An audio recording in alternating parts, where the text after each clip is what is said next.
Hello' everyone, মই আকৌ আপোনালোকৰ মাজলৈ এটা নতুন ভিডিঅ' লৈ আহিছোঁ। মোৰ ভিডিঅ'টো ভাল লাগিলে লাইক আৰু ছাবস্ক্ৰাইব কৰি দিব। আৰু এয়া ৰুমৰ ভিতৰত আছোঁ আমি এতিয়া। মই মাৰ লগত আৰু ধুনু আছে।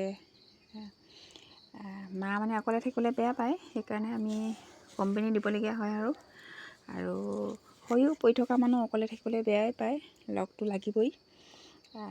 সেইকাৰণে মই বহি থাকোঁ, প্ৰায় কাম নহ'লে, কাম কৰিলেতো কৰি থাকোঁ, নহ'লে মাৰ ওচৰতে বহি থাকোঁ। আৰু ল'ৰা ধুনু আহিও মানে এনেকৈ টিভি চাই, মাৰ ওচৰতে বহি লৈ টিভি চাই থাকে। নহ'লে মায়ে অলপ বেয়া পায় আৰু বেয়া লাগে অকলে অকলে থাকিবলৈ, সেইকাৰণে আমি লগতে বহি থাকোঁ। এতিয়া আমাৰ ৰুম আমাৰ ধুনুৱে ভাত খাই আছে ইয়া, আৰু এয়া মা শুই আছে।